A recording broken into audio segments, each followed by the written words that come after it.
City of Stevens Point Property Maintenance Code Rewrite Meeting, recorded March 31st, 2022.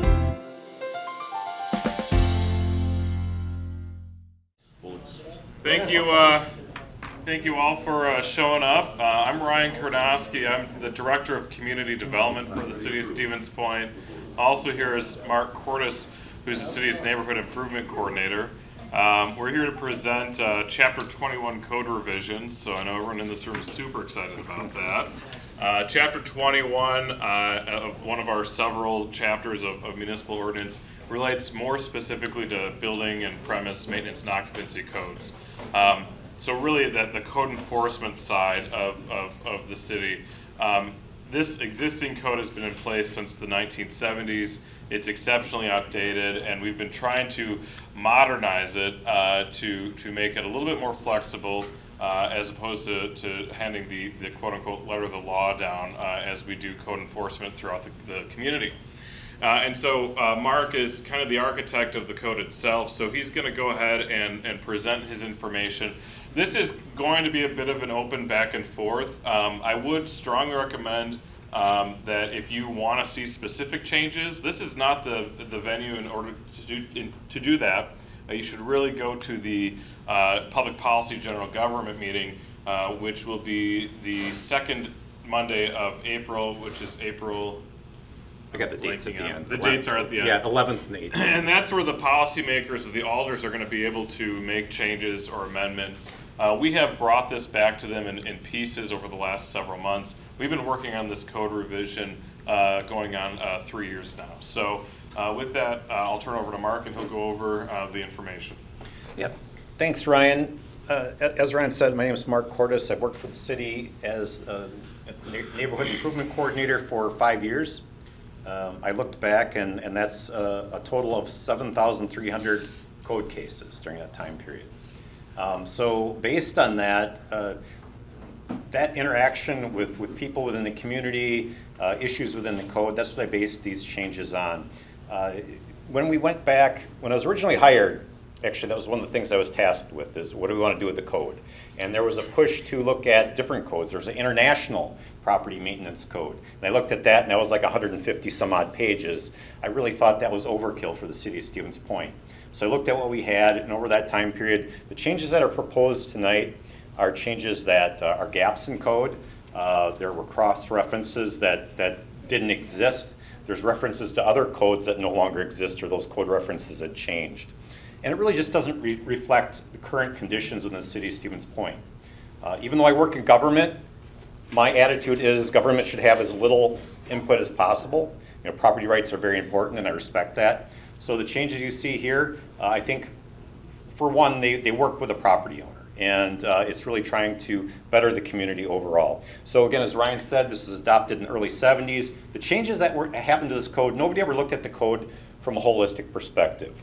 It was piecemealed over time, and a lot of those changes don't make sense now, or again, they didn't jive with other sections of statute or our own municipal code.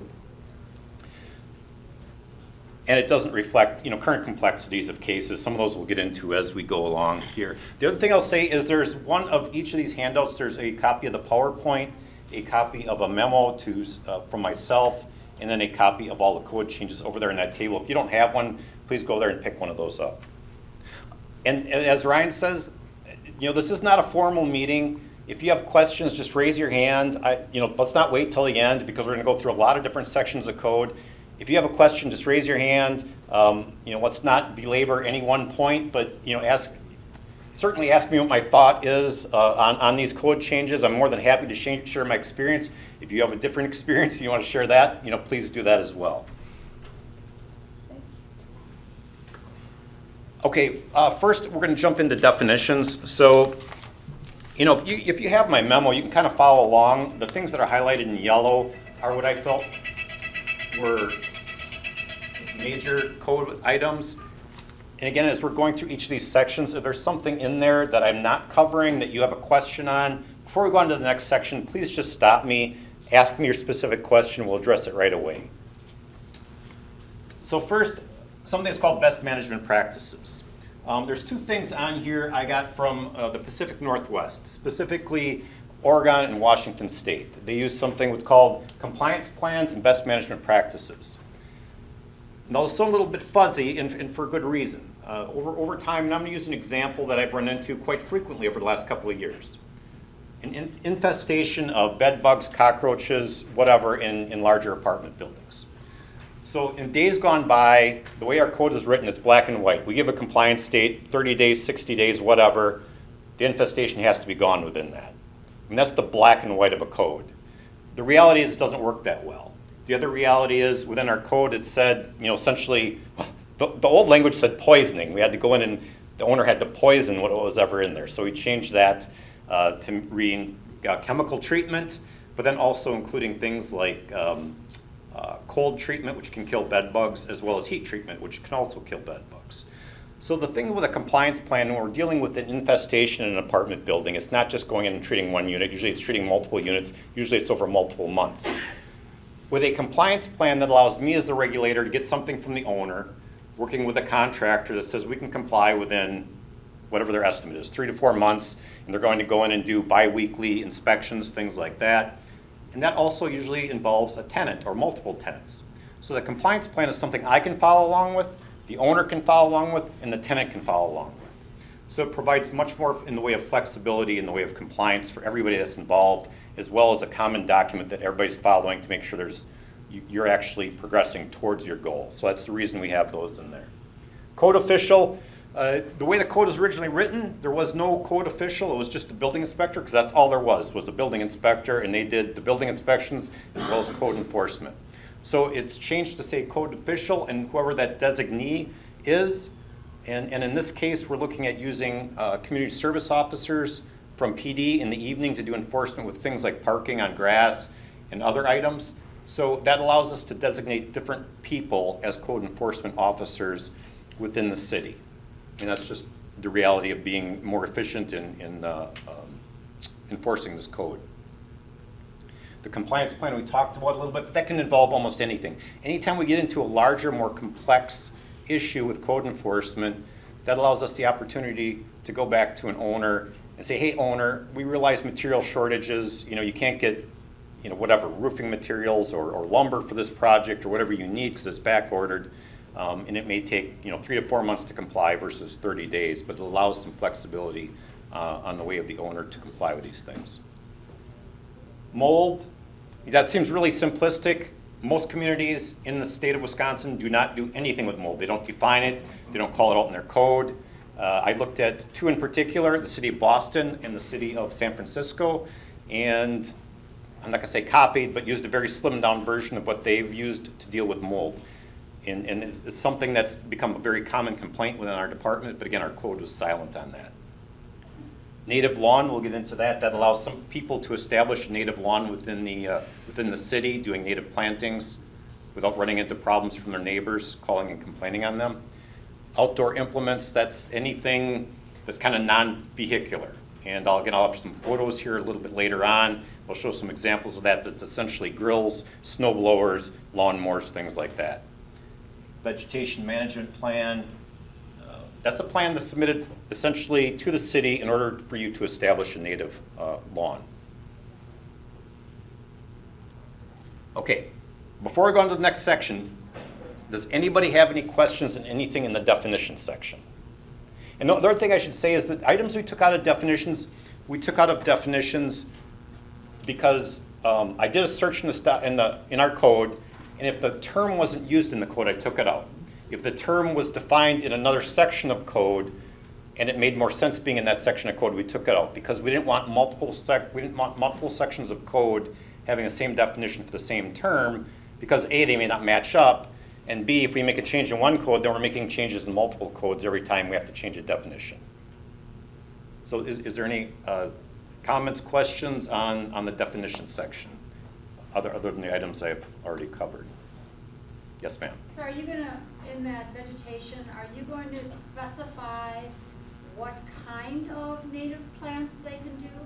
Because obviously, there's some native plants that if somebody has them in their yard by a root system, they will just go right across the neighbor's lawn. know, I mean, there are invasive species laws. Mhm. So would you make sure that somebody doesn't plant Japanese knotweed or something like Yeah, that? specifically any invasive as well as noxious weeds. So again, that was another section in the code that was silent. We had the noxious weed, but we had nothing on invasive plants in our ordinance. So we do cross-reference both of those. We do have somebody here from the Wild Ones, which we'll speak a little bit later. That's a group we've been working with that helps property owners establish these things.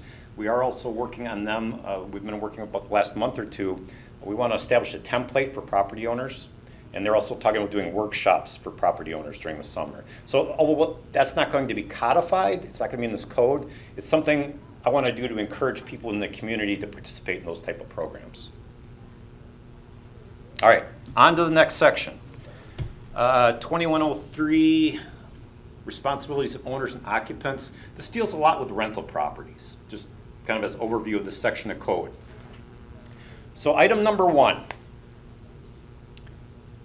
And this is the reason this is in the code is this is something I've run across a lot in the last 2 or 3 years. And it's not the good landlords, but there are a handful of landlords that have fallen into this category.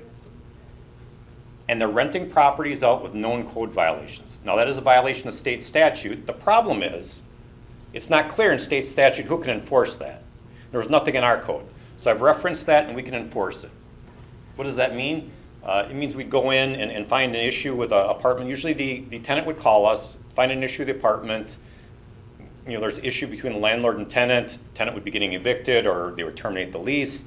And there was code violations, outstanding code violations. It's not that the landlord can't rent that property. They need to legally disclose it in writing. And if they don't do that, that's a violation again of statute. That gives us the ability to enforce that and actually levy a service fee or a citation against that property owner if they enter into that type of an agreement with a tenant. So I felt that was pretty important just because, again, it was something we'd run across fairly frequently, more frequently than I wanted to see, and wanted to get that in the code. The next item, section 8. So again, we talked about compliance plans a little bit. This just gives us the ability when we run into a more complex or something that's not cut and dried, like replacing a roof, that we can request a compliance plan. And really, I do believe that benefits most property owners, and most property owners that I've talked to, landlords, things like that, are in support of that change. Number 9 is an item that might ruffle a few feathers, but it's based on storage of primarily firewood. And I 2 reasons, I guess multiple reasons I came up with this. I looked at the state of Oregon. They regulate firewood storage exactly like they regulate an accessory structure statewide. I talked to our fire marshal, and he says, yes, absolutely, 100%. There was 2 fires that last year in the city of Stevens Point in which stored firewood was an accelerant to a house that was on fire. So within the state of Oregon, what they say is essentially, wherever you stack your firewood, it has to meet the same setback as an accessory structure. Again, I'll have a picture here coming up, and then I think the next slide, that's going to show that pretty clearly. But ultimately, you know, it just has to meet those specific setbacks. It's looked at as an accelerant from the fire department standpoint, and you know, it's one thing I wanted to include, as well as the issue of I've run into. So a lot of my job is keeping the peace between neighbors. With firewood storage, as silly as it seems, there's many times when a property owner will store his firewood up against the neighbor's fence, then the fence starts to tip over because the firewood's stored up against it. So that eliminates some of these situations as well. RV storage and lawns will be 2 slides that are dedicated solely to those issues. And lastly, we're going to restrict the number of outdoor implements. Outdoor implements, again, are grills, lawnmowers, snowblowers, things like that. It's only residential zoning districts, and it's a maximum of 3 per unit that you can have, 3 of each of those. So you could have 3 snowblowers, 3 lawnmowers, and 3 grills. I mean, that sounds like a lot, but it's at least something going in the right direction with this. So this is the firewood situation. I just took this yesterday, I think. So there's a couple things going on here. Here's the issue we talked about with the firewood stored up against the neighbor's fence, and you can't see it from this angle, but that fence is actually bowed out quite a bit. And on the very top, you can see there's actually part of the top of the fence missing, because at one point it was stacked so high that it busted out the top of the neighbor's fence. So you have that issue. You have multiple stacks of firewood right near the very front of the house, plus it's in the front of the house, so it doesn't meet accessory structure. So there's aesthetics, there's safety, there's all those items with storing firewood in the front yard. Any questions, comments on that? Yes? So how far away did you say it had to be from the structure? Whatever the accessory, I think it's 10 feet. 10 feet is part of, is building code. If you were to construct an accessory structure being like a detached garage, things of that nature, have to be 10 feet from the primary structure, which is typically the residential home. And it can't be in the front yard. Correct. And so what if somebody had a fireproof barrier in between? That's one of the ways that you can construct an accessory structure closer to a primary residence, is if you have proper fire separation, typically firewalls. Because 10 feet is a long way out in the middle of your yard for a small pile of wood. And again, so with these code changes, this is what we're looking at. It's really the 1%, not the people that have a little stack of wood behind their back porch. It's the 6 or 8 foot stack of wood in the front yard or up against the neighbor's fence. Yeah. Yes. Is that designation to be made in the code, the size of the wood pile? There's no designation on size. Okay. It's just, it has to meet the same requirements as an accessory structure. Because you have a base cord, which is, 5 by 8. That would have to be 10 feet away from structure. Correct. The way it's worded, that is correct. But there's no limit on size. If you have, 10 phase cords and it's 10 feet away from your building, you're fine. No, I understand what you're talking about, for the people with small campfires and stuff like that, where Yeah. they have a small pile of wood. And that's not going to be enforced, or is that not going to be, how is that going to be managed then?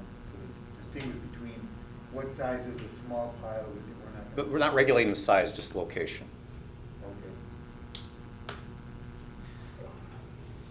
So Mark, is that including a garage structure as well? No, well, it would be, so it could be stacked right next to an accessory structure because it's meeting the setbacks to an accessory structure. Right. It really becomes the primary dwelling. So from a fire safety standpoint, it becomes the primary dwelling because that's a concern if there's a fire, because there's people living in the dwelling versus the accessory structure. So you could stack, hypothetically in that last one, if that was a garage, the wood could be stacked against the garage. Because the garage is obviously going to meet that, assuming it's a detached garage, the garage is going to meet that setback. Oh, sir? I understand the intent to go after, deal with the 1%, but I'm thinking of every example of firewood stored within the city that I can think of. And, I know a lot of people who do campfires and stuff, and almost every one of them their wood pile is in the center, or on the outskirts of their property line, including people who heat with wood. And in quite a few instances, a property within the city, the average property within the city, particularly my district, it's rather narrow, so you're talking about like a 10 by 10 section in the middle of the backyard where you could actually have a wood pile. I understand the intent isn't to go after the people who have their campfires and they're not obnoxious to their neighbors, but Yeah. the fact that it's not worded as such leaves it open to future enforcers to abuse it. Sure. And make it almost impossible for people to enjoy their backyards. Yes. Oh, sorry, I didn't mean to interrupt you. So I think, number one, you bring up a good point. So maybe we want to have a minimum size, so that may be something I would consider. But, really within the zoning districts you're referring to, I think the side yard setback for accessory structures is like 1 to 3 feet, isn't it? Yeah, It's depending, almost going yeah. to be right on the property line, essentially. So it's so much bigger than a 10-foot area. Okay. So the setbacks, again, it varies based on the zoning district. When you get into the more denser zoning districts, you got typically a 1 foot setback from the property line. So it keeps it off the neighbor's fence. One thing too, and we talk a lot about this internally is, what have we historically enforced? If Mark were to leave and we get someone who's a newer person that is doing code enforcement, and they go out and they start going gangbuster on these tiny campfire piles, they're going to have an issue with the department head, because if it's not something we've historically enforced, we have a really hard time going out and starting to enforce those types of things. And Mark brought this up previously. These are, it's in code to enforce in extreme examples. That 1%, the one that he showed earlier, is one of those extreme examples. Majority of the property owners in the city will not receive violation notices because of a smaller wood pile, as an example. So this next slide, There's one other Oh. question I have. yeah, go ahead. I know that there was a house that was on the corner of Clark Street and Division Street, and they had their wood piled against the garage. And it seems to me, and I don't remember the resolution, but I know that the city gave them a really hard time because they had their wood in view, because their backyard was visible from Division Street. Do you recall that? That wasn't anything it wasn't in the last 5 years. No, it probably wasn't, it was before that. But I guess, when you're saying that the wood, I'm not sure as far as visible, so on that house, and it just sold, it was on the corner of Clark and Vision. The big white one? The Iber House, which was, anyway, their side yard is wide open to Division Street. Sure. So if they had their wood pile there, and I don't know if it's still there, I just haven't noticed, but it was on the side, there was kind of a shed sort of thing on the side, there was just an extension roof over the wood so it wouldn't get wet, and obviously it's very visible from the street. Sure. Is that gonna be a problem? So as the code is proposed, it's where the accessory structure would be. You could build a detached garage that's visible if you're on a corner lot, visible from either one of the streets, correct? So as long as it's not in the front yard, so in the Iber house, which is the white one on the corner, as long as the wood pile isn't in the front yard, it would not be enforceable for us to go in and take some type of enforcement action based on how the code is written. So these are some good pictures of what we consider outdoor implements. So sometimes in code, we write it in a way that's the easiest way to enforce. So in these situations, this one in particular, this was an issue where the tenant called me and the landlord called me. And their concern was it was a duplex, and one of the tenants was operating a repair business. Although he wouldn't admit it, the landlord was pretty well convinced and the tenant was pretty well convinced. And so the landlord says to me, you as the city, can you help me out by sending, and I've established a pretty good relationship with a lot of the landlords, and they'll call me up and say, hey, can you help me out? I have a problem with the tenant. Can you send me a notice of non-compliance? So once they get the notice of non-compliance, they can say to the tenant, it's a lease violation. They can give them a 5 or 10 day right to cure notice, which means that tenant has to correct that or they get evicted, okay? So in this case, this is what happened. The upstairs tenant called me and the landlord called me. He said, listen, and this is actually after they cleaned it up.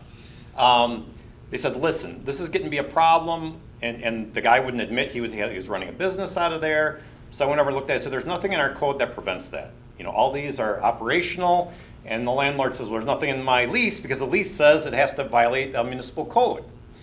And so as we went back and forth, and this is another situation, this is owner occupied, but we run into situations where you have people that have a dozen or 2 dozen lawnmowers or snow blowers.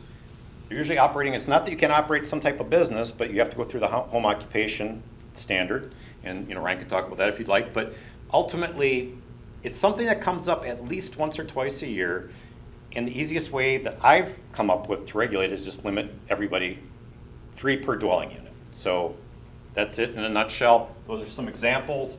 And that's how it's applied in real life, in how landlords have run into problems with tenants, or even just neighbors calling because they have an issue with their other neighbor because they have 2 dozen lawn tractors. Any questions on that?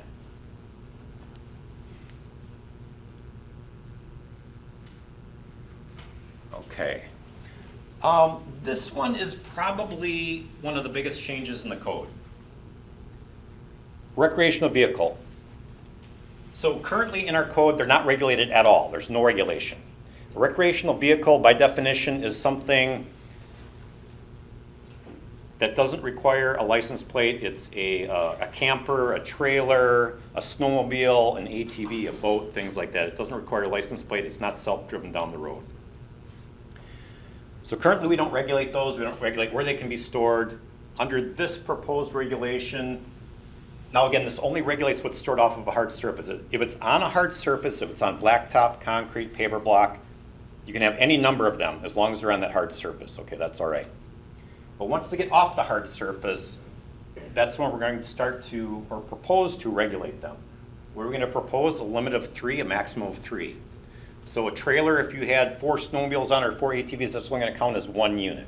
Okay, we're counting them as units. If you have a trailer with 6 canoes on it, that's 1 unit.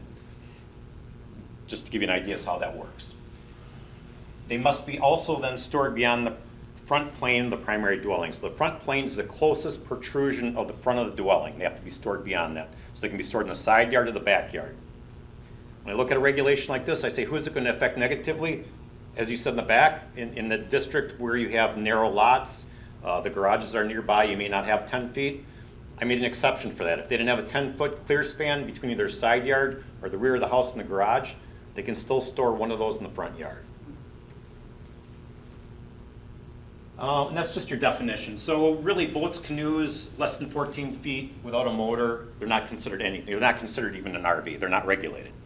But everything else, ATVs, boats, snowmobiles, things like that would be regulated as a quote-unquote recreational vehicle. And these are just a couple of, again, I just took these pictures this week. That one's really obvious. This one, I took a picture of these two, but then I noticed actually this would qualify as an RV because it's a fairly good sized lawn tractor, so that'd have to be at least parked in the side yard. But that just gives you an idea. From an aesthetic standpoint, maybe we all can't agree, but I think keeping things like that in the side or backyard increases the aesthetic appeal, the curb appeal to many of these properties within Stevens Point. I'm going to stop right there and take any questions, comments, concerns on recreational vehicles and storage, number, location. All right. Oh.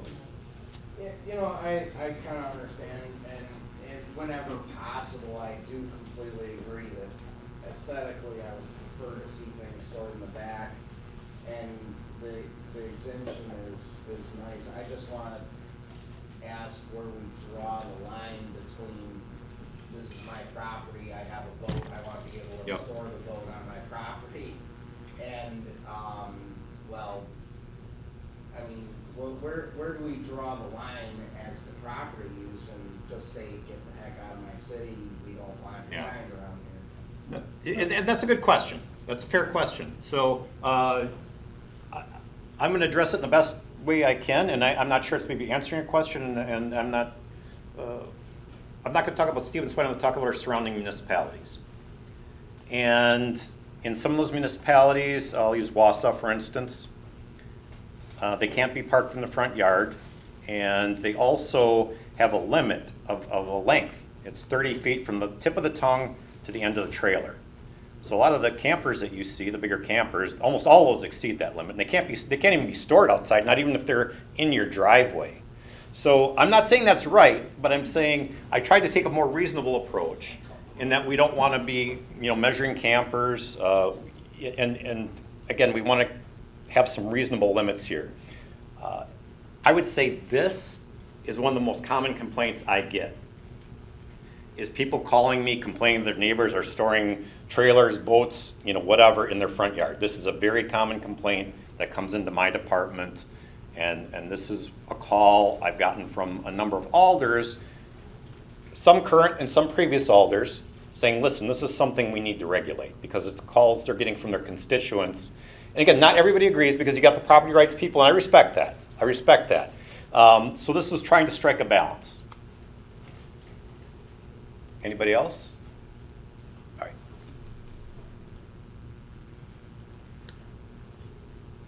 So 210321, grass height, native lawns. Our code had nothing in it on grass height, had nothing in it on allowing native lawns, native plantings. How do we regulate it? Right or wrong, we regulated it under the nuisance provision within our ordinance. And people that wanted to establish a native lawn, if they called me, I said, hey, just give me a plan, just so I have something on file. I'm going to tell you how that worked in practical application.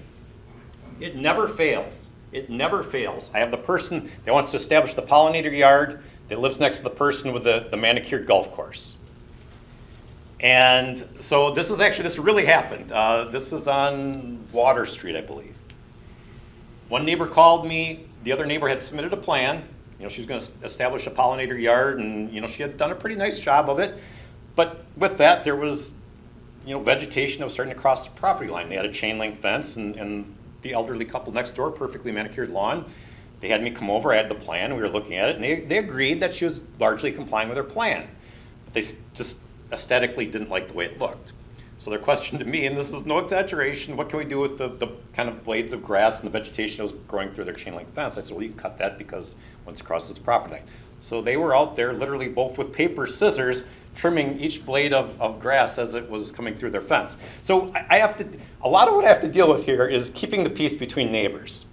So what's proposed here, I think, is a good step in that direction. So we would establish a standard grass height of 8 inches. And if they exceeded that, we'd send them a notice giving them 7 days to comply. The other big exemption, actually prior to me getting to the city, all these vacant lots, the city was requiring, there's a cell tower on, I think it's Forest Street. And they required that whole, and Larry Austin, our city council, they required that whole 4 acres to be cut. And to me, that just didn't make any sense. So just as a matter of operating principle, I talked to the property owners of those larger properties and said, listen, just maintain the right of way, because that seemed to make sense. Why would we be cutting 4 acres of property if we didn't need to? So this puts it in code. If they have an undeveloped lot, they only have to maintain the right of way, they have to maintain the vision triangle. It actually codifies kind of how I've been administering the code. It allows native lawns with the submission of a plan. The one issue I've run into with some people that say they want to establish a native lawn is they just let their turf grass grow, which turf grass is designed to be cut. It's, you know, turf grass is what they put on the golf course. And they just say, well, that's their native lawn. So if they're going to leave turf grass in place, they have to have a succession plan, a plan of how they're going to make the change from turf grass to some sort of native planting, or they have to continue to maintain that part of their lawn as they normally would to that 8-inch standard. And again, that just gets into I've really found the plan is useful when I get a complaint from another neighbor, because we can take that plan out there and just make sure they're complying with it. So it kind of holds everybody to somewhat of a standard. And this is so... Ginger? Yeah, just one question. How does that 8-inch height for native lawns compare to like the height requirements for regular lawns? Well, no, the 8-inch is only for turf grass. Okay. Yeah, and if they are establishing a native lawn, if they're keeping any turf grass, it still has to meet that 8-inch Got standard. it. So like Okay. in my Yep. regular lawn with regular Still has to be grass, 8-inch, it yeah. needs to be 8 inches Yeah. or less. And that's pretty consistent. You know, anywhere from 7 to 9 is what I see in most municipalities. Thank you. Yep. So, boy, there's 2 good stories with both of these. These are what we could consider non-compliant lawns. Both these property owners I've been arguing with for well over a year. Both of them consider them to be native lawns, but all they've done is let their grass grow, and they didn't want to cut it. And it's been a pulling teeth with both of these property owners all the time for the last going on 2 years now. So, you know, that's one example. And I'm going to give you an example of, these are people that have submitted plans, and so you can see the difference. But within the minds of the people in the previous slide, they had the same lawn as these people do. But from an aesthetic standpoint, I think we can agree that they look significantly different. Now, I do have somebody here from the Wild Ones, Amber Lee, and if she's just going to get up and say a few things. It's a nonprofit group I've been working with to establish a template for people that want to establish a native lawn. And they would also work with them, and we're talking about doing tours through different native lawns that have been established like these, talking about different plantings, and really establishing a resource within the community. So Well, we're talking about regulation here. This is above and beyond regulation. This isn't going to be codified. This is something I believe in, that I think it's important within the community. We're trying to foster this and really help citizens that want to go down this road, to give them a resource and kind of a template on what they need to do. So Amberly, if you just want to. Yeah. I won't take very much time. My name is Amberly Schwartz. I'm the president for the local chapter of Wild Ones, the Central Wisconsin Wild Ones. The mission of Wild Ones is to promote environmentally sound landscaping practices and preserve biodiversity. It's not just to let your lawns grow. It's to intentionally put in more native plantings. And the best way to do this is through native plants. So that's how we came up with the term native yards instead of just natural yards or something else that may inspire just letting the lawn grow. Native lawns can be really beautiful. These are two excellent examples. They're low maintenance, they improve pollinator populations, they improve water infiltration and can prevent flooding and erosion, which helps keep surface water clean like lakes and rivers. There's little to no need to water once they're established. They do not need fertilizer or other inputs, and you save time and money and fossil fuels by not having to mow them. So if you're not actually actively using your lawn, there's no reason not to go in this direction. Wild Ones, goes without saying, is wildly in support of adding language and guidance for native yards, native lawns in Stevens Point, and we're here to help in any way we can. Like he said, we're currently kind of working together just to get ideas on guidance, to put together some really simple guidelines, just a couple pages that anyone can follow that will help people both follow the city ordinances and prevent them from accidentally having noxious weeds grow, keeping right-of-ways clear view line requirements, and still creating habitat on your property. Golden Sands RC&D deserves a little button, so to speak, Portage County, because they've been helping with that collaboration a bit too, and are a part of this. So the guidance template for how to create the vegetation management plan to establish a native lawn would be posted on the city website, right? Mm-hmm. And it would include suggested plant lists for things that are native to this area but that are not considered aggressive plants.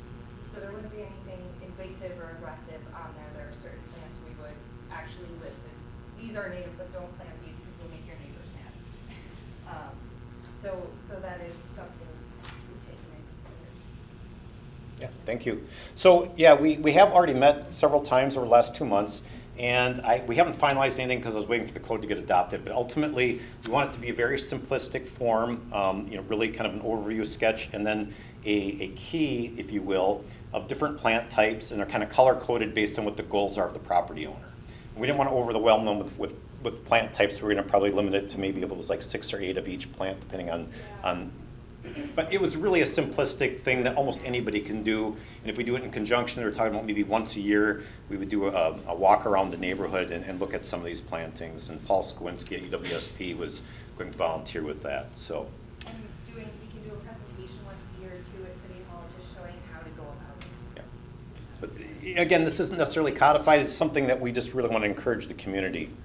There's a note that you submit the plan to whom? Correct. You submit the plan? That's to our department. And so I was going to put in there that we were going to develop that template. I didn't put it in the code, and this is the reason why. So we've had a number of people establish beautiful lawns like this. They've actually hired professionals, and those professionals have submitted their own plans and said, listen, this is what we're going to do. And that's fine. I don't want to discourage people from doing that, but I would say probably 90% of the people are going to do their own. The other 10% of the people, they want to hire a professional to not only design it, but to implement it. That's fine. I don't want to discourage people from doing that either. The code should be like the bare bones basic minimum. So that's the idea with creating this. Yes, sir. Is there a separation between the lot and the boulevard area? I know the street workers don't care for things done on the boulevard. Once they start putting snow there and It's stuff like that. technically, in the boulevard, it's technically against ordinance to have anything but natural turf.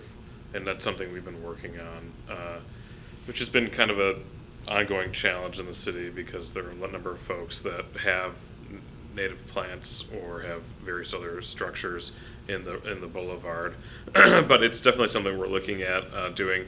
It's kind of an attempt to also address some stormwater management concerns that we've had, especially on the city's north side, doing some more of that natural boulevards where stormwater can drain into those areas and infiltrate better than if it was just on turfed grass. Does this touch on other types of horticulture at all, like putting raised beds in, or? It doesn't, I mean, that would get into, I don't even know if a raised bed would be a structure or not. If that would, I'm not sure the answer to that question. It doesn't, it just gets into if you want to establish a native lawn within your, it becomes a little bit, I'm not even sure if Yeah. you put a raised bed in, if that's considered a structure. No, or not. we haven't historically required anything for raised beds or front yard gardens.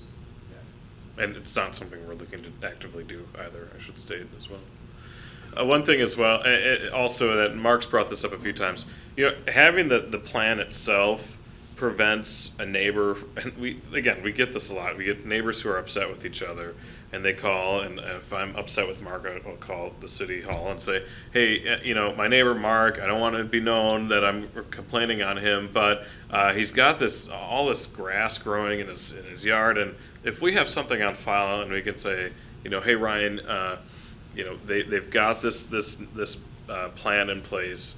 As far as we can see, it's being implemented. It really prevents continued consternation between the two neighbors. You know, we're kind of the Department of Complaints, but we're also the Department of working out neighbor complaints. And this is one way to address that while allowing, you know, one individual to have that perfect manicured golf course, PGA Tour quality lawn, and the other to have something more natural, as opposed to just letting your turf go like this. And again, all four of these pictures, the people in their minds had a native lawn. These people have not submitted a plan, and, oops, these people have submitted a plan. So a plan doesn't make a difference. And as Ryan said, I do keep the peace between neighbors, and having a plan has made it really easy to keep the peace between it. It's not that everybody's happy at the end of the day, but it allows neighbors to get along. And I think at the end of the day, that's probably a good thing. Oh, yes, ma'am. So what's the difference between a planned native front yard and, say I was just, if I was going to do any native grasses or any native plants, I would have to come in? As opposed to something that I would buy out at the greenhouse? I mean, if you're looking at doing a tiny little flower garden, no. If you're looking at converting your front yard The to whole something, yard, yeah, essentially the majority. Let me say this: the majority of the yard. If you're looking at doing a little planting, no, that's not what this is designed for, and that's not what we're seeing. I mean, I don't see people coming to me with that. But I'll tell you this: I am seeing this much more frequently in the city of Stevens Point that I'm getting this request, and with getting those requests, I'm also getting complaints from neighbors that don't like it because they have the perfectly manicured lawn. Yeah, Armin. Yeah, 2 points up, going back to the last picture, Yeah. and then the one before it also. This one, obviously, it certainly wouldn't be something right next to you. But is there anything about the shrubs, or, you said talk about the grass, but how about the shrubbery by the house? No. You know, it could be all torn up, Yeah. and is there anything? We don't regulate the shrubs or the trees unless they're impeding the sidewalk or the right of way. Okay. Or or the other one would be the vision triangle. Right. Yeah. And then go to the next picture. As beautiful as it is, you have it hanging into the street. Right. Is that gonna be a question? Yeah, the one on the left there, it shouldn't, I mean, there shouldn't be anything over the curb. And to get back to Ryan's question on what's in the boulevard, actually, I'm kind of thinking about this as we're going through it. The Public Works Department does issue boulevard permits for no charge, and I think they just have a height limitation of 2 feet or 3 feet, something like that. So I see if somebody's submitting this and wants to do work in the boulevard, I don't see that being a problem. You know, I think we can work with the Public Works Department and just submit it to them for a review. But again, they do have a height limitation. It's either 24 or 36 inches. I'm not sure which it is, but I'm thinking it may be 24. Don't quote me on that, somewhere in that range. All right. We good with lawns? All right. So 21045, our property maintenance code has some different language. We've just kind of mirror the building code. You just have to have two forms of complying egress. And again, just keeps it simple, holds everybody the same standard. This is one thing that, we've seen more and more of this, but in our code, required everybody in a dwelling to connect to the power grid, to the electrical, to public service. They had to be connected. This allows people, if you have your own renewable energy system, there's no requirement. It's not a big deal, but for some people, it is a big deal. So it is codified now, or it would be codified if it's approved. Protective covering tarp, and I think the young man in the back there had brought this up previously, and that was a good comment, and that would change it to 90 days. We've added some language on mold. So again, mold's something we've come across much more frequently. Adds two things. Adds that it has to be an issue. Well, let me talk about mold itself. First of all, as inspectors, when we go in there, very common situation. A tenant calls us in its apartment building as some type of hydronic hot water heat or electric heat. There's airflow issues. We have mold. And so we go in, we visually identify mold. So it's in the code. We can say it's mold. The other thing we run into is tenant calling us, say they think there's mold. We go and do the inspection. There's no mold. So the tenant still wants us to demand to the landlord to test. Well, no. If we don't see it, it's not there. It doesn't mean it's not there. But the tenant can go and test for it on its own. We have had a tenant do that. And then we've had situations where we went in, and I was with our commercial building inspector. We inspected an apartment building, and the floor joists were just, and this basement was very wet. There's mold everywhere. The landlord was standing there talking to us and said, no, that's just dust. We said, well, no, our interpretation is that's mold.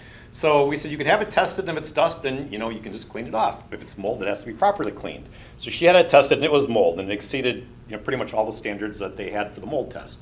So it ultimately codifies that. The other thing it deals with, and this is, again, typically a tenant issue, where you may have a basement flood for whatever reason. That may be a one-time event. You do get mold because you get moisture.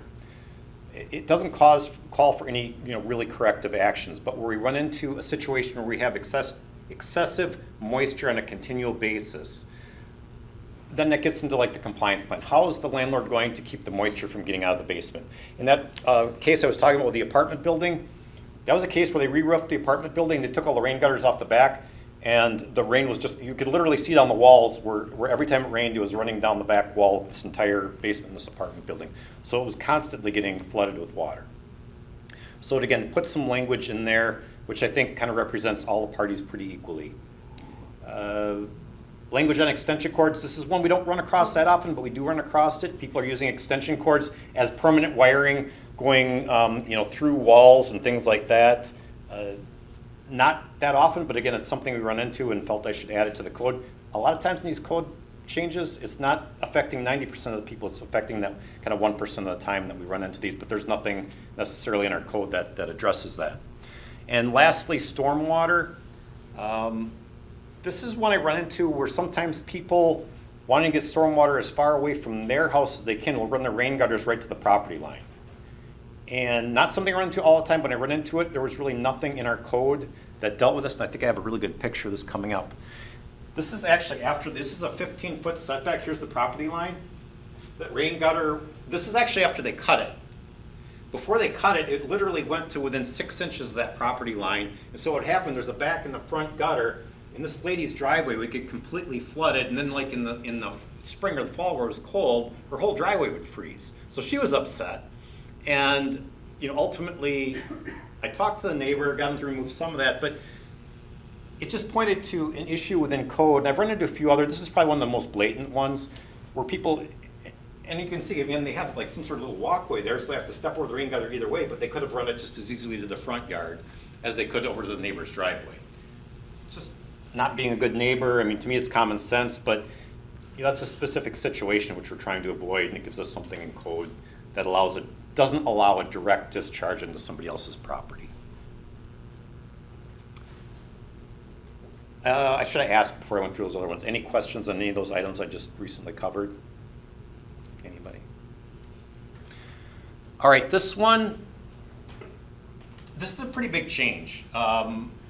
It's not really a big change in the way of like dimensional standards.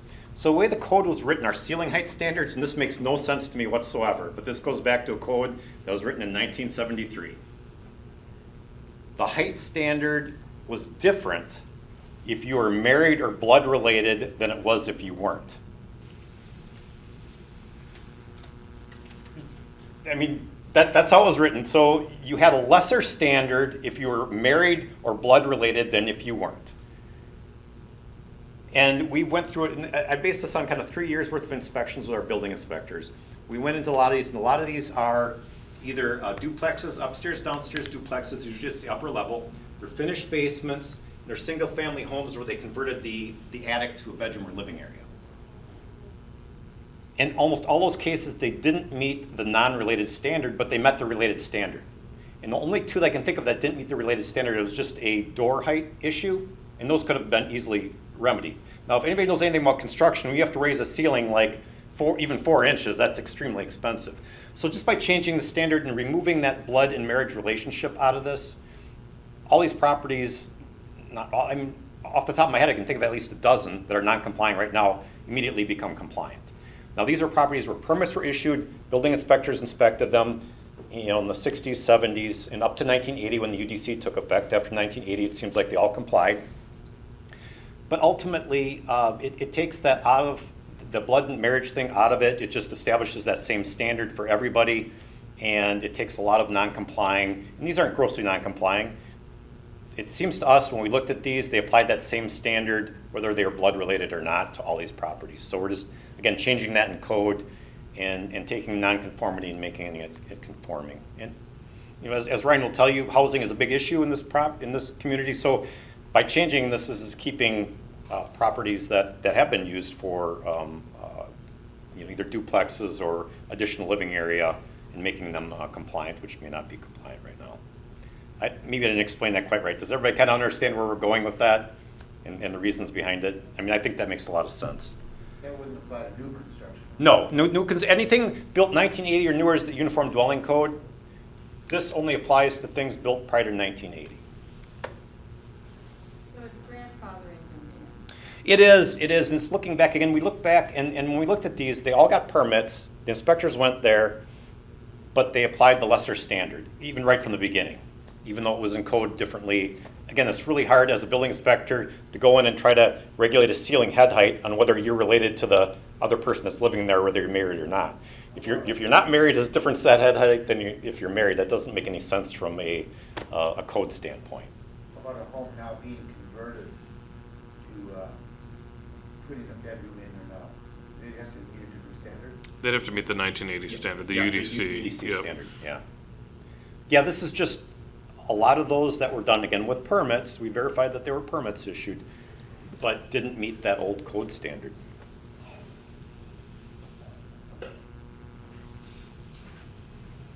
Okay, this is another one. So in the old code, it said if a living space was 4 feet or more below grade, you couldn't rent it you couldn't lease it to anybody. But if it was your primary residence, you could live down there.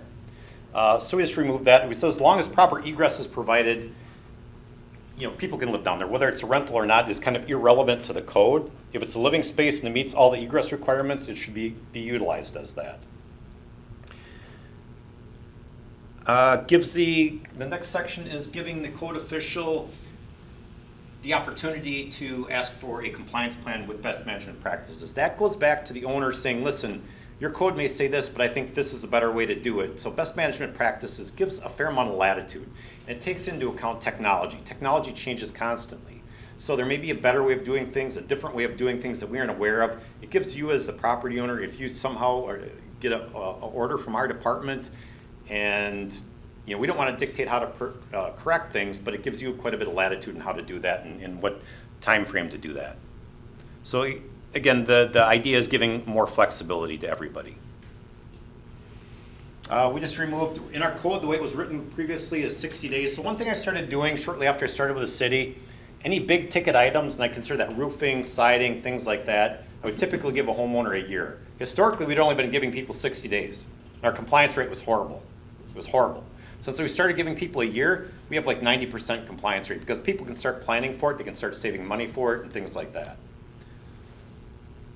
And lastly, the placarding. So if we go in, we see a violation, and it's a health and safety violation, it's something that's an immediate violation. Normally, these are issues with the landlord. We notify the landlord. Most landlords are really, really good about it. We have a handful that aren't. It gives us the ability to put a bright pink placard on there that people can't live there. We've already been doing this, but this ultimately just codifies that and puts it in code that we can do these things. So, I mean, that's kind of it on the code end of it. What are the next steps? It's going to go to the Public Policy and General Government Committee on April 11th. You can make public comments there, for or against, otherwise, or if you just want to see something change, that's your opportunity to do that. Or if you love going to committee meetings. Yes, or if you just are a community meeting junkie, that's your place to go. And then the City Council on the 18th, and it would be effective the next day after adoption. There's my email address. The agendas will be posted on the website. Also, once this takes effect, it's not like we're going to be out heavy-handed. I look at something like this has to be kind of eased in. I think the RV thing is going to be a big deal out of all the changes we're proposing here. And I really see this being more of a, especially with RVs, really just letting people know, hey, this is what's going on, and not taking a heavy-handed approach. We do have the ability, we have pink tags we can leave at people's doors. And perhaps that's our first step, just letting people know, hey, there was an ordinance change, writing a note to people. People seem to respond better to that than getting a heavy-handed letter from the city. And I always try to take a lighter approach if I can when dealing with code enforcement issues. I think that's it. Stefan. Yeah, so sort of backtracking but covering the whole thing, so like with your front yard and accessories, I guess, as well as firewood and wood in general. Okay, so last summer I saw a bunch of logs. Apparently, you guys got a phone call about that. Am I gonna run into trouble if I want to mill some more logs in my front yard, or say to a certain alder's issue, maybe swap a motor on one of my vehicles in my driveway, which would happen to be in the front end? How much trouble am I gonna run into with that sort of thing if I want to do something and the place to do it? Yeah. Well, I mean, because they were large logs, it probably took about a month and a half from the time I stacked logs in the front, sawmill. The only place accessible was the driveway alongside it. I mean, you're not talking about storage, you're talking about activity, but there's still, the language that I saw at least kind of runs into issue with some of the ordinance there. Mm-hmm. So you asked two questions. I'll answer the first one, which was the car repair first, because that's a little easier. We already have something in our ordinance that deals with it. I can talk specifically how I deal with those situations. So in our ordinance, you have 72 hours if you're doing car repairs out in the open. If you're in your garage, you can take as long as you want. If you're out in the open changing a motor, per the code, you have 72 hours. So how does it happen from a practical code enforcement standpoint? I drive by, I enter your case, and I don't send you anything, but I put a re-inspection date from the time I see it, which may have already been working on it for a day or two. Or maybe I get a complaint from a neighbor. So I enter that in as a case. I set an inspection date for at least 3 days after that. Usually I do it just to give a little extra, so I usually set it 4 days after. If I go back 4 days later, it's still, the engine's still sitting in the driveway, then you're gonna get a letter. You're usually gonna get 7 to 10 days to comply. So from a practical standpoint, you're probably getting almost 2 weeks to get that work done. And I think that's more than reasonable. You may not, you may disagree with me, that's okay. So I actually kind of agree with your standpoint. I'm looking back at a prior experience several years back. And just let me point to that, because I know probably what you're talking about, and even the lady that was talking about the firewood storage. We had somebody in this position that was very enthusiastic about his enforcement capability and enforcing things that probably were well outside the code. And when because when I started in this position, I think a lot of people thought I was going to be the same way, and that's not my approach. I think there needs to be a reasonableness to it. The other nice thing within Stevens Point, kind of getting a little off track, is we do have a pretty easy appeal mechanism. So if you get a person, if I'm not here 5 years from now, I get somebody else that's kind of going overboard, they can go to an appeal committee, there's no charge for that. That's a pretty reasonable board. And you can go there and you can make your argument. So if it gets into the little stack of 3 pieces of firewood and somebody's sending you a notice of noncompliance, you can go there and they're probably going to agree with you, I'm going to guess on that. So I mean, there's no cost in that appeal. And I think there needs to be a set of checks and balances, because I'm not always going to be in this job. There may be somebody that's going to be less understanding and more enthusiastic in performing those duties. So I understand that concern.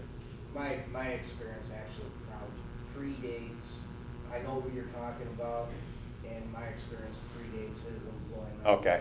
But, yeah, all right, thank you. So then to go back to your wood thing, that was a little bit of a tricky one. The one thing I will tell anyone, and you can talk to anybody that's worked with me, we try to work with you. I will say right up front, my goal is not to send you a fine. That is not my goal.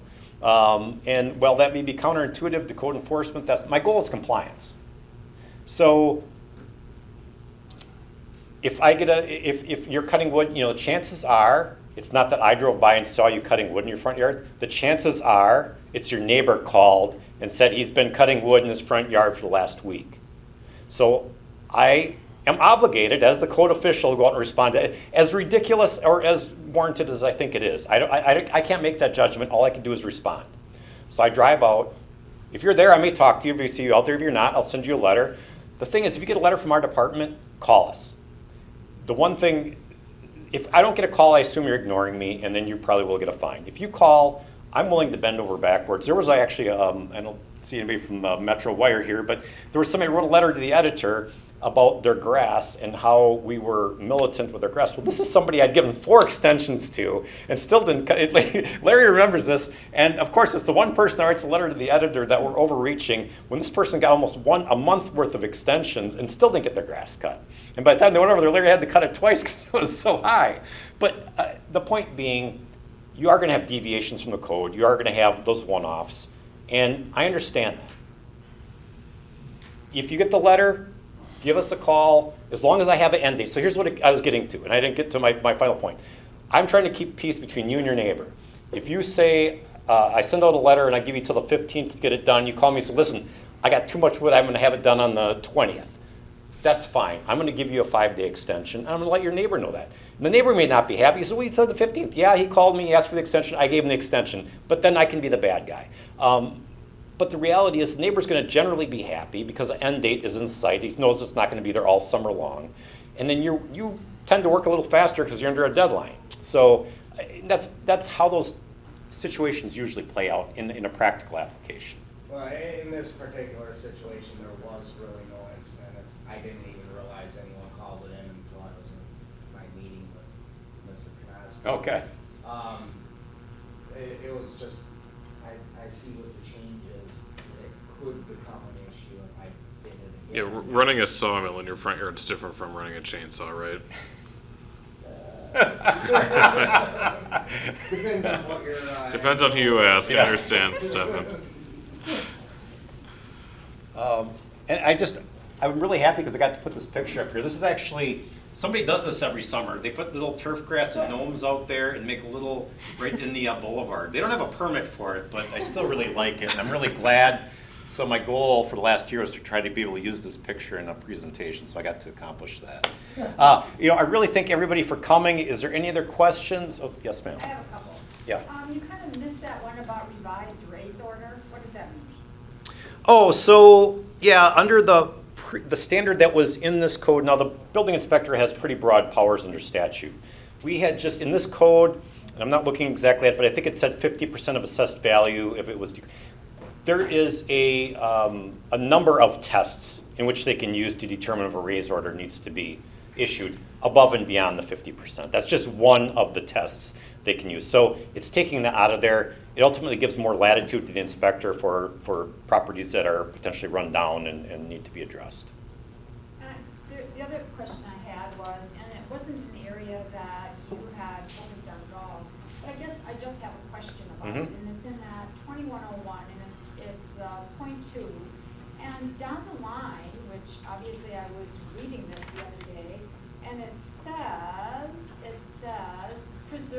promote the physical and mental health and social well-being of the people, to prevent and control incidents of communicable diseases? I mean, how does that work? Is that in our general provisions? Yeah, it's Or no? just right, it's two, and then it says promote in the second line, and promote. Oh, well, I mean, What honestly. exactly does that mean with the communicable diseases? I mean, what is that? So- How does that work at all? Well, first of all, that's been in the code since its inception. Secondly, it yep, was there yep. before. So Right. secondly, examples, I would say the examples that come to mind for me are infestations. And that's something that's become much more common in the last couple of years since I've worked here. I'm dealing with, right now, cockroach infestations and bed bug infestations. And my first 2 years here, I don't think I handled a single one. My last 3 years, I've been handling 2 or 3 a year, and that number's not going down, it's increasing. So when you deal with infestations of any type of insects, they can obviously transmit diseases, so. Or The other thing I've rat run into. infestations, mice infestations, yeah. Mice. The other thing I've run into actually at least once a year. In fact, there was a guy that had a deer out in the gutter in the road and was spraying it out with a hose that he had just shot. But at least once a year, I have somebody that takes a deer carcass and just throws it in their backyard, or cleans fish and throws the fish guts in their backyard. So it's just kind of those one-off things. But that's, to answer your question, it's standard language. I honestly hadn't read it, so. Right. I don't know, I guess my question is, could that be, in today's world, and obviously everybody's just come out of COVID, Mhm. sometimes you can just sort of see somebody say, well, it says communicable diseases. Yeah, I don't know. Question. Right. Any other questions? Armin? Yep. I was looking for, might be under the responsibility of owners and occupants. You talked about lawnmowers and things put out in the front yard. And what about beer pong tables and things that are stored in the front yard? And what part of regulation can that fit under, or? Yeah, I mean, a beer pong table, they're regulated the same. If it's an outdoor table, if it can be used outdoor, or has a protective coating on it, and it's not interior furniture, it can be outside. Well, usually they're just a piece of plywood, which means you're not really finished on the beer pong table. Yeah. Yeah, I think it's similar to believe it or not, like a raised garden in some cases, where you might have treated lumber and beer pong table as an example. We are in a college community where you have those in the front yard. As long as, and historically, how we've enforced that is, you don't need to take the beer pong table inside and outside every time you decide to have a party, but clean up, ensuring that there's no indoor furniture that's stored outside. That's how we've enforced it historically. Your example is probably the one on the corner of Main and Phillips. It's been outside for 2 decades now. Yeah. Several around town. If you drive around, you'll see more beer pong tables than you'll see. It's one of the most popular college sports. I think I'm a little hopeful that now that COVID is starting to subside, that they'll move the beer pong parties inside. So. I'm just being a sarcastic. Actually, it's been less since COVID. Oh. And I'm afraid that now that COVID is dismissed and the university kind of returns to full strength, possibly this going fall, that the parties might decrease.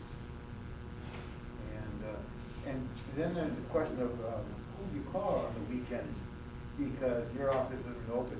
When this material is sitting out there from Friday night through the rainstorms Saturday and Sunday, it hasn't been picked up. Who do you call? Yeah. A good rule of thumb would be to contact, leave a voicemail. You're right, we don't work weekends, but one of the things we do on Monday mornings is go through, especially in the college core, and look for violations as a result of the weekend parties. yeah, we understand that it's really hard for us to have someone to come in on a Sunday and go through the process, but we do try on Mondays, especially Monday mornings, first thing to go through the neighborhoods. So you And talked about using community, yeah, so helpers for. yeah, one thing that we're looking at doing is having our community service officers, which is a non-sworn, think of like parking enforcement, the parking enforcement folks, be the ones to be kind of our eyes on the ground during the weekend and evenings. Part of it is we have a bit of a revolving door of folks in the CSO unit of the department, and so we have to go through, we have to train them what they should be looking for, and then how to utilize the computer program that we have, and we just haven't had the chance to do that quite yet. Is still in progress.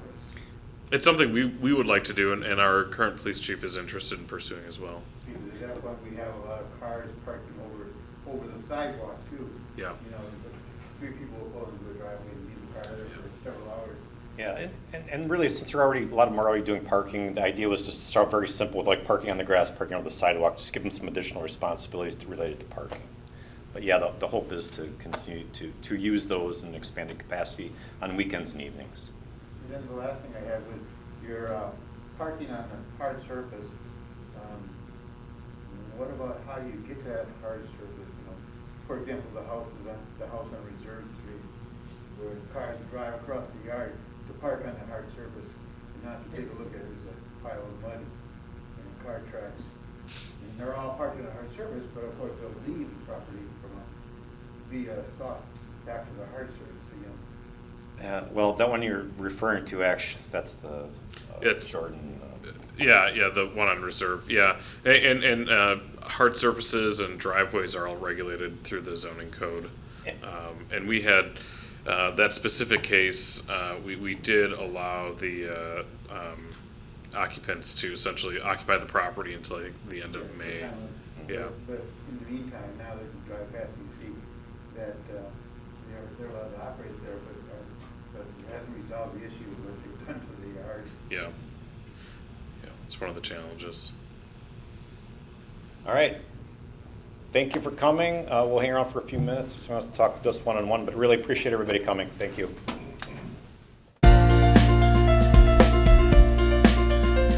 A video of this meeting is available for viewing on the city's website, stevenspoint.com/videos.